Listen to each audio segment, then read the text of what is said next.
Dear students, today I shall talk about evaporation. Now, evaporation is a very important phenomena and it has so many aspects to deal with. So, we will see all these things in this particular video. Now, what is evaporation? Now, it's a very common phenomena and the meaning is quite simple, but let's be technical. Okay. Now, what does it say? Evaporation is the change of liquid into vapor at any temperature below its boiling point is called as evaporation. देखो, जब आप मान के चलो water को boil कर रहे हो तो वाटर बॉईल होता है into its vapour at a particular temperature, that is it's boiling point 100 degree Celsius. लेकिन आपने ये देखा होगा जैसे आपके शरीर में पसीना बनता है और जब आप पंखे के नीचे खड़े होते हो तो पसीना सूख जाता है, तो पानी कहाँ गया? वो पानी वेपर में कन्वर्ट हुआ. अब आप बताओ, क्या वो वेपर में कन्वर्जन 100 डिग्री सेल्सियस पर हुआ? The answer is no. मतलब वाटर अपने वेपर फॉर्म में कन्वर्ट हो सकता है below the boiling point. Boiling point से कम टेम्परेचर पे भी वो कन्वर्ट हो सकता है. और सिर्फ वाटर ही नहीं, ऐसा कोई सा भी लिक्विड हो जो अपने बॉइलिंग पॉइंट से कम टेम्परेचर में वेपर में कन्वर्ट होता है, अगर ऐसा होता है तो उसे हम बेटा इवापोरेशन बोलेंगे, बॉइलिंग नहीं बोलेंगे. तो एक बात आपके सामने आ गई कि वाटर अपने वेपर फॉर्म में या लिक्विड अपने वेपर फॉर्म में कन्वर्ट होगा दो तरीके से. एक तरीका है बॉइलिंग और एक तरीका है इवापोरेशन, जिसके बारे में हम लोग अभी बात कर रहे हैं. Well, boiling takes place at a fix temperature and evaporation takes place at a temperature below the boiling point of the liquid. ठीक है, तो ये कॉन्सेप्ट जरा ध्यान में रखना. ओके. अब एक और इम्पॉर्टेंट इंफॉर्मेशन है, अगर इवापोरेशन की बात करें तो evaporation is a surface phenomena. कहने का मतलब क्या है? देखो, इस फिगर में दिख रहा है, ये है लिक्विड. ओके. अब इस लिक्विड में इवापोरेशन कहाँ हो रहा है? देखो, सरफेस के ऊपर से. ठीक है. अगर किसी लिक्विड को आप एक सॉसर में रख दो, एक प्लेट में रख दो, ठीक है, गर्म लिक्विड को, जैसे चाय आप पीते हो, चाय थोड़ी देर में ठंडी हो जाती है, हम लोग उसको भी डिस्कस करेंगे. तो क्या होता है, ऊपर से ऐसे वेपर्स ये हीट को लेकर के निकल जाते हैं. ठीक है. ये ये कहाँ से हो रहा है बेटा? ये अंदर से नहीं होता, ये सिर्फ सरफेस पे होता है. और वहीं मैं बॉइलिंग की बात करूं तो boiling is a bulky phenomena. पूरा लिक्विड बॉईल करता है, पूरे लिक्विड का टेम्परेचर 100 डिग्री सेल्सियस हो जाएगा अगर मैं वाटर की बात करूं तो. ठीक है. तो इवापोरेशन और बॉइलिंग में आपको अभी से ही डिफरेंस नज़र आ रहे हैं. वेल, इसके बारे में अपन डिटेल में बात करेंगे at the end of this video. ठीक है. तो फिलहाल इवापोरेशन पे फोकस करते हैं. तो ये क्या बोला मैंने? Evaporation is a surface phenomena. Particles from the surface gain enough energy to overcome the force of attraction. देखो, अगर मैं लिक्विड पार्टिकल्स की बात करूं तो उनके बीच में स्पेस थोड़ा कम होता है, यानी उनके बीच में फोर्स ऑफ अट्रैक्शन है, ये लिक्विड के पार्टिकल्स हैं. ठीक है. अब अगर कोई चीज़ हीटेड है, यानी उसको कोई फैक्टर, सिर्फ हीट ही नहीं और भी कई फैक्टर है, उसके बारे में बात करेंगे अभी. तो कोई फैक्टर अगर ऐसा है जो इस इंटरमॉलिकुलर फोर्स ऑफ अट्रैक्शन को वीक बना रहा है, तो ऊपर के पार्टिकल्स ऐसे एयर में चले जाएंगे और क्या हो जाएगा? वो जब ऊपर जाएगा तो वो वेपर के फॉर्म में हो जाएगा और ये लिक्विड है. और लिक्विड टू वेपर यहाँ कन्वर्जन हो रहा है, लेकिन बॉइलिंग पॉइंट पे नहीं हो रहा है, बॉइलिंग पॉइंट से कम टेम्परेचर में हो रहा है, इसीलिए इसको अलग नाम दिया गया है.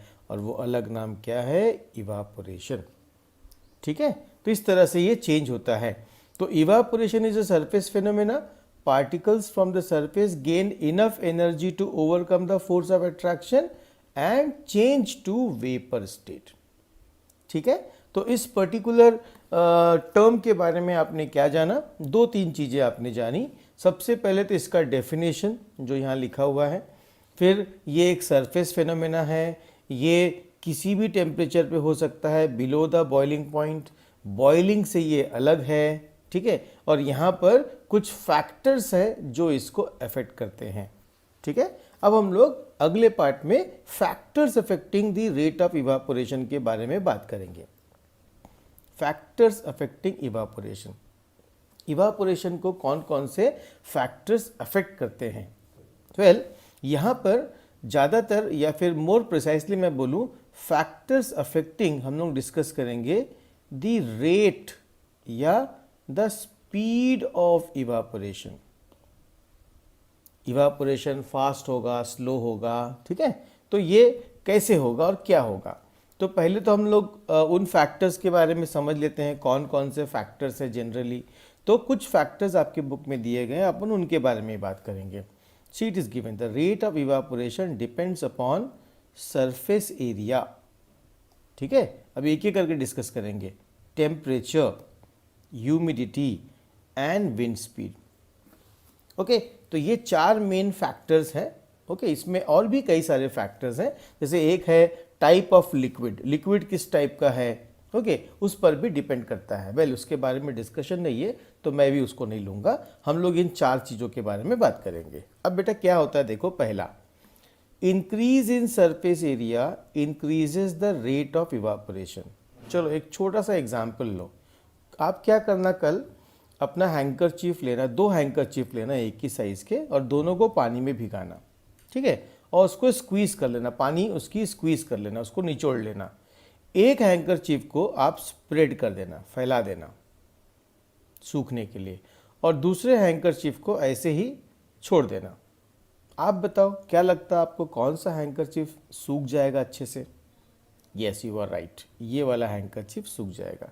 अब यहाँ हो क्या रहा है, देखो, इस केस में सरफेस एरिया ज़्यादा है, ज़्यादा स्प्रेड कर दिया आपने, तो इवापोरेशन सब जगह से हो रहा है, सब जगह से हो रहा है। लेकिन यहाँ पर क्या हो रहा है, सरफेस एरिया छोटा हो गया तो इवापोरेशन रिस्ट्रिक्ट हो गई। इसीलिए rate of evaporation surface area पर डिपेंड करता है। जितना ज़्यादा सरफेस एरिया एक्सपोज करोगे उतना ज़्यादा इवापोरेशन होगा, ठीक है। इसको लेकर के कुछ एग्जाम्पल्स भी है, हम लोग डिस्कस करेंगे उसको। Next, increase in temperature. ये तो बिल्कुल कॉमन सी बात है, जितना ज़्यादा टेम्परेचर दोगे उतना ज़्यादा काइनेटिक एनर्जी मिलेगा, और जितना काइनेटिक एनर्जी मिलेगा उतनी जल्दी पार्टिकल्स इवापोरेट हो जाएंगे। तो increase in temperature increases the rate of evaporation, ठीक है। ओके, देन ये वाला पहले थे, इंक्रीज इन विंड स्पीड। अगर विंड स्पीड बहुत ज़्यादा है, जैसे कपड़ा आपने सुखाया, ओके, और बहुत तेज़ हवा चल रही है, तो कपड़ा जल्दी सूख जाता है। इनफैक्ट आप कभी कभी जब बारिश का मौसम होता है तो गीले कपड़े सुखाना है तो मम्मी क्या करती है, कपड़े ऐसे रूम में लगा देती है जहाँ पे पंखा चलता है, तो वहाँ पर पंखे की हवा की वजह से या विंड स्पीड की वजह से इंक्रीज इन इवापोरेशन होता है, रेट ऑफ इवापोरेशन, और कपड़े जल्दी सूख जाते हैं, ठीक है। हाँ, एक और फैक्टर है। अब इंक्रीज इन ह्यूमिडिटी। ह्यूमिडिटी मालूम है क्या होता है? ह्यूमिडिटी का मतलब होता है percentage of water vapour present in the atmosphere. Percentage of water vapour present in the atmosphere. अब देखो, सोचो जरा कि आप एयर की बात कर रहे हो, ठीक है, ये एक कपड़ा है जिसमें पानी है, ओके। अब ये एयर है, एयर में पहले से ही बहुत सारे वाटर वेपर है, बहुत सारे वाटर वेपर है। अब अगर इस कपड़े को सूखना है तो इसका जो वाटर है वो वाटर वेपर के फॉर्म में एयर में जाना है।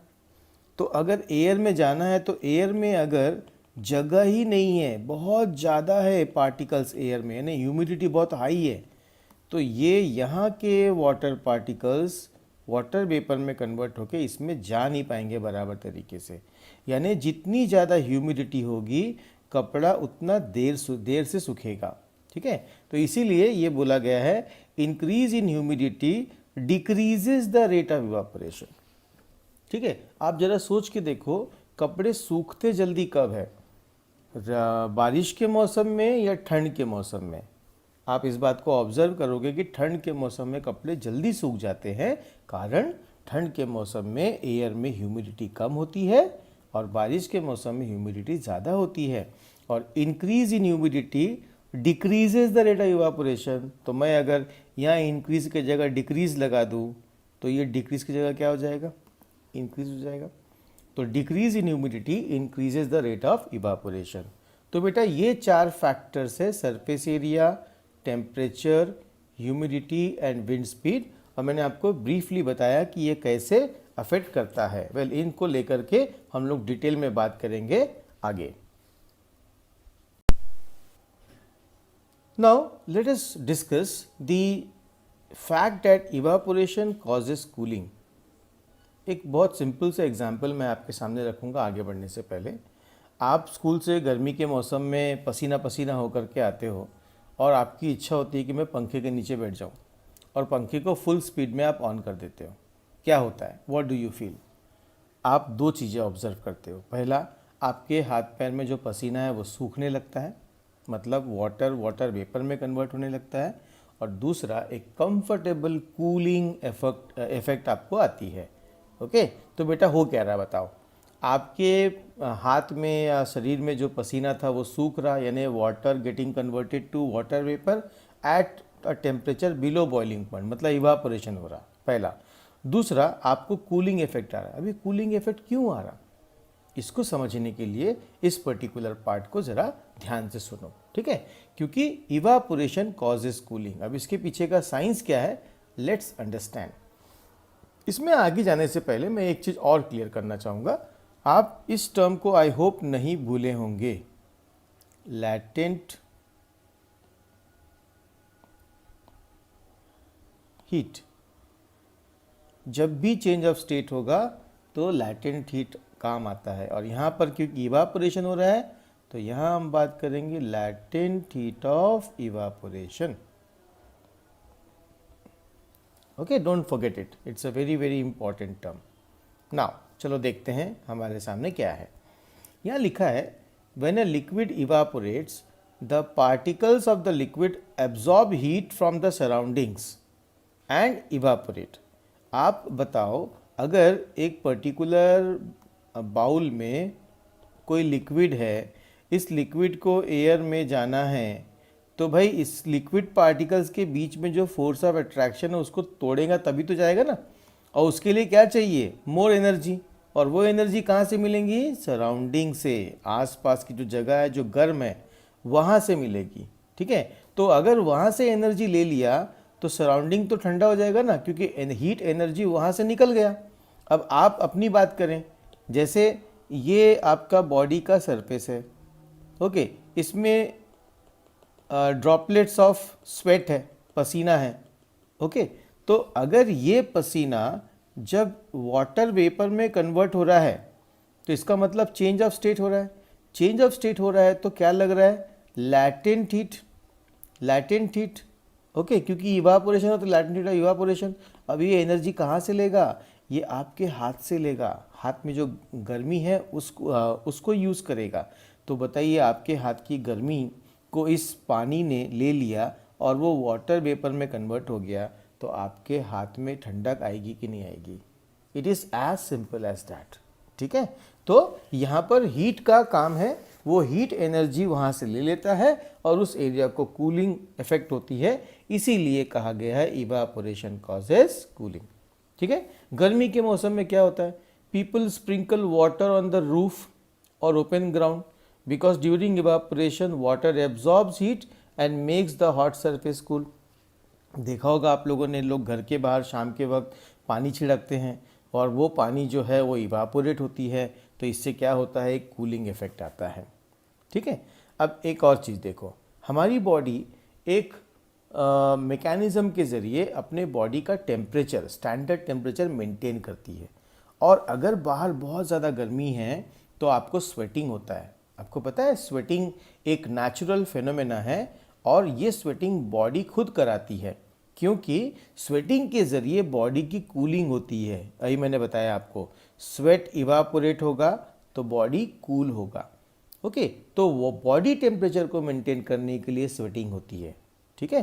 तो क्या लिखा है देखो, during summer we sweat more, ज़्यादा पसीना निकलता है, क्यों, because during evaporation the sweat absorbs heat from our body making the body cool, और आप यहाँ ऐड कर सकते हो hence maintaining the body temperature, body के टेम्परेचर को मेंटेन करने के लिए ये होता है।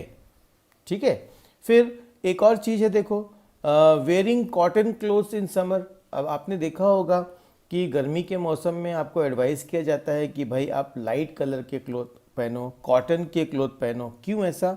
कॉटन क्या करता है, हमारे पसीनों को एब्जॉर्ब कर लेता है, और एब्जॉर्ब करके वो एटमॉस्फेयर को एक्सपोज हो जाता है, और एटमॉस्फेयर में जो गर्मी है वो उस पसीनों को इवापोरेट कर देती है, इससे कूलिंग इफेक्ट आता है। तो wearing cotton clothes in summer keeps us cool. How? ऐसा नहीं है कि अपने बॉडी के अंदर एक छोटा एसी लग गया, एक्चुअली फैक्ट ये है कि वो इसी की तरह ही काम करता है। क्यों? क्योंकि बिकॉज कॉटन क्या करता है, एब्जॉर्ब स्वेट, स्वेट को एब्जॉर्ब कर लेता है, और जब स्वेट इवापोरेट होता है it absorbs heat from our body making the body cool. आप अगर कॉटन की जगह सिंथेटिक फाइबर का कोई कपड़ा पहन लो गर्मी के मौसम में, देखो कितना मज़ा आता है, इवापोरेशन होगा ही नहीं, और आपकी बॉडी के ऊपर बहुत सारा स्वेटिंग होगा, और उस स्वेटिंग की वजह से आप बहुत अनकंफर्टेबल फील करोगे। ओके, तो इसीलिए वैसे क्लोथ नहीं पहनना चाहिए, कॉटन क्लोथ्स पहनना चाहिए। तो अगर आपको क्वेश्चन आ जाए why cotton clothes should be वोर इन समर सीजन, तो ये उसका आंसर है। ठीक है, चलो एक दो क्वेश्चन और ले लेते हैं जो हमारे आइडिया को और अच्छे से क्लियर करेगा regarding the effects of evaporation. See, the question is, why does our palm feel cold when we put some acetone or petrol or perfume on it? आप जब भी ऐसा कुछ करते हो, आपने पाम में थोड़ा पेट्रोल डालो, देखो क्या होता है। Both acetone and perfume are volatile liquid. Volatile liquid का मतलब होता है विच इवापोरेट ईजीली, ये बहुत जल्दी इवापोरेट कर जाता है। मैंने बताया था ना, लिक्विड पे भी डिपेंड करता है, तो ये उस तरह के लिक्विड हैं। Okay, because they have low boiling point, बहुत ही कम टेम्परेचर में ये बॉईल करने लगता है। ओके, तो इसीलिए ये उससे भी कम टेम्परेचर में इवापोरेट कर जाएगा। तो when kept on palm they absorb the required latent heat of evaporation from the palm and evaporate and leave the palm cool, इसीलिए कूलिंग इफेक्ट आता है। ठीक है, आपने ये देखा होगा या फिर अपने फैमिली डॉक्टर से कभी पूछना, जब आपको बहुत ज़्यादा बुखार होता है तो माथे को ठंडे पानी की पट्टी माथे पे रखी जाती है। क्यों रखी जाती है? सोचो इसके पीछे का साइंस क्या है। हेड को कूल करना ज़रूरी है क्योंकि वहाँ बुखार नहीं पहुँचना चाहिए। ओके, तो उसको कूल करने के लिए ये इवापोरेशन टेक्निक यूज़ की जाती है। Okay, now see one more question, why are we able to sip hot tea or milk faster from a saucer rather than a cup? Cup end plate दोनों में चाय है, चाय ठंडी किस में जल्दी होगी? सॉसर में होगी। क्यों? सोचो, सॉसर और कप दोनों में सरफेस एरिया कहाँ ज़्यादा है? सॉसर में, प्लेट में। ओके, तो यहाँ देखो, हॉट टी और milk cover large surface area on saucer, hence resulting in increase in rate of evaporation. Because आपने पढ़ा है कि जितना ज़्यादा सरफेस एरिया बढ़ेगा उतना रेट ऑफ इवापोरेशन बढ़ता है। ठीक है, तो द टी और milk the cools faster on a saucer and we can sip it comfortably.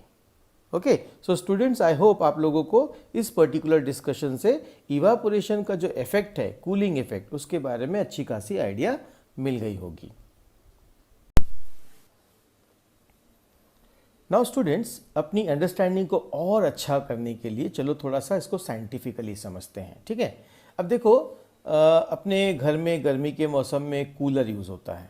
ठीक है, और पानी को घड़े में रखते हैं, मिट्टी के घड़े में। तो ये दोनों वर्क कैसे करता है, इसमें इवापोरेशन कैसे हेल्प करता है? देखो, अब आपके सामने ये एक स्ट्रक्चर है। ओके, ये है खस। खस जानते हो? ओके, जिसको कूलर में लगाया जाता है चारों तरफ।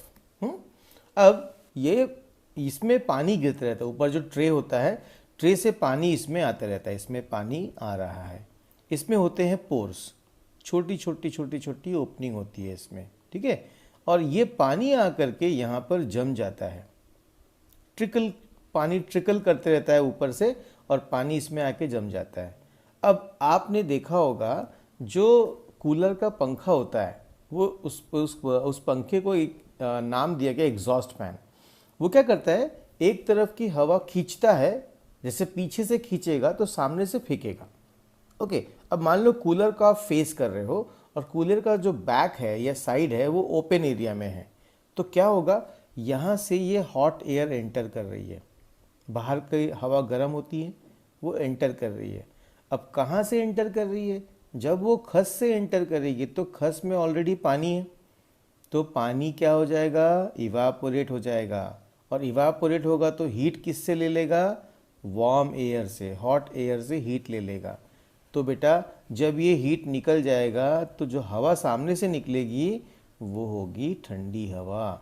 ठीक है, इस तरह से ये कूलर्स वर्क करते हैं। ठीक है, यहाँ से हॉट एयर एंटर कर रहा है और यहाँ से कूल एयर, और यहाँ पर हो रहा है इवापोरेशन। ठीक है, this is as simple as that. Okay, now ये जो कूलर्स होते हैं, जरा सोचो कि इसका जो इफेक्ट है ये कब ज़्यादा होता है, बारिश के मौसम में ज़्यादा होगा या गर्मी के मौसम में ज़्यादा होगा, या फिर मैं नागपुर के हिसाब से मैं बोलूँ कि अप्रैल और मई में ज़्यादा होगा या जुलाई और अगस्त में ज़्यादा होगा जब बारिश होती है। वेल यू आर राइट, आपने भी ये एक्सपीरियंस किया होगा कि ज़्यादा अच्छा इफेक्ट होता है अप्रैल और मई में जब गर्मी ज़्यादा होती है ना। यानी कि हॉट गर्मी ज़्यादा और ह्यूमिडिटी कम होती है उस समय, मतलब dry, hot and dry. Air hot होनी चाहिए और ड्राई होनी चाहिए, यानी टेम्परेचर ज़्यादा और ह्यूमिडिटी कम। देखो आपको पता है कि टेम्परेचर ज़्यादा होने पर रेट ऑफ इवापोरेशन बढ़ता है और ह्यूमिडिटी कम होने पर भी रेट ऑफ इवापोरेशन बढ़ता है, यानी दोनों ही फैक्टर इवापोरेशन की स्पीड को बढ़ाएंगे, और इवापोरेशन की स्पीड बढ़ेगी मतलब कूलिंग ज़्यादा होगी। ठीक है ना। तो देखो ये question, why does a desert cooler, जो घर में कूलर होता है, cool better on a hot dry day, hot and dry. ठीक है, on a hot dry day there is high temperature and low humidity, and both these factors are responsible for increasing the rate of evaporation. तो evaporation ज़्यादा होगा, ज़्यादा speed से होगा, this means better cooling as evaporation causes cooling, hence the reason. Very important question student, और उसका answer ऐसे लिखना। ठीक है, चलो एक और एग्जाम्पल लेते हैं। अपन बात करेंगे इंडियन फ्रिज के बारे में, होममेड फ्रिज। ठीक है, हाँ आजकल की जनरेशन इसको यूज़ नहीं करती, लेकिन हेल्दी वाटर अगर पीना है तो this is the best one. Okay, ये है अर्दन पिचर, इसको पॉट भी कहते हैं। ओके, वाटर पॉट बोल सकते हो, घड़ा, हिंदी में इसको घड़ा कहते हैं। वेल ये बनता कैसे है सबसे पहले जान लो, फिर इसकी वर्किंग अपने आप समझ में आ जाएगी। देखो क्वेश्चन है, why does water kept in earthen pot becomes cool during summer. Earthen pots are made up of clay and sand. आपको ज्योग्राफी में ये जानने को मिला है कि clay has good water holding capacity, water holding capacity. Rice या paddy crop को पानी रुका हुआ चाहिए तो वहाँ क्लेई सॉइल यूज़ होता है। ठीक है, और सैंड के पास गुड एयर होल्डिंग कैपेसिटी होती है। अब अगर क्ले और सैंड से बनी हुई मिट्टी से इस घड़े को बनाया जाए तो इसमें क्या होगा कि वाटर तो रिटेन होगा लेकिन एयर भी रिटेन होगा। कैसे होता है, देखो स्टूडेंट्स, यहाँ पर मैंने एक फिगर ड्रॉ किया है। ये एक पर्टिकुलर पार्ट को मैंने सपोज मैग्नीफाई कर लिया, इस पर्टिकुलर पार्ट को। यहाँ पर आपको बहुत सारे टाइनी पोर्स नज़र आएंगे, ऐसे ये पोर है, और इसमें पानी आकर के ना जमा हो जाता है। ओके, पानी आके जमा हो जाता है, एक्यूमुलेट हो जाता है, और जैसे ही हॉट एयर, गर्म हवा इसको हीट करती है तो भाई इवापोरेशन होगा। इवापोरेशन होगा तो इस पोर में जो पानी है वो इवापोरेट कर जाएगा, वो इवापोरेट कर जाएगा, और इवापोरेट करेगा तो जो गर्म हवा है उसकी एनर्जी वो लेके चला जाएगा, यानी कि अंदर का पानी ठंडी हवा के संपर्क में आएगा, क्योंकि गर्म हवा की गर्मी निकल गई तो फिर पानी ठंडा रहेगा। ठीक है, देखो यहाँ पर एक्सप्लेनेशन है, क्या लिखा है, earthen pots are made up of clay and sand composition due to which tiny pores are present on the surface of the pots. ये उसका स्ट्रक्चर हो गया। अब क्या होता है, वाटर क्लॉग्स, वाटर जाके अटक जाता है in this pores and get evaporated when hot air from surrounding come in their contact. Okay, this causes evaporation of water which leads to cooling, and hence we get cool water in earthen pot or earthen pitcher. This is how the earthen pot works.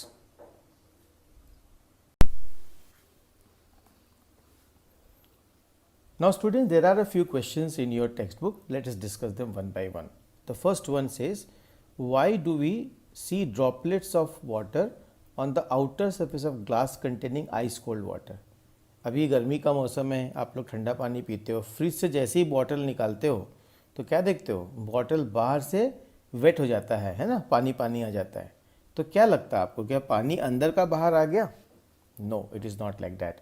इसमें क्या होता है, water vapour is present in air in the form of humidity. Okay, जो humidity के बारे में मैंने आपको बताया था वो ये है, ठीक है। तो एयर में प्रेजेंट है। अब जैसे ही ये ठंडे सरफेस के कांटेक्ट में आता है, ओके, ये सरफेस, इसके अंदर आपने ठंडा पानी डाल दिया, कोल्ड वाटर, तो जैसे ही ये ठंडा हो गया, एक इफेक्ट है स्टूडेंट्स, और वो है जो चेंज ऑफ स्टेट में अपन पढ़ चुके, cooling causes condensation. Cooling causes condensation, और कंडेंसेशन का मतलब होता है लिक्विड कन्वर्टिंग इनटू वेपर या गैस, ठीक है।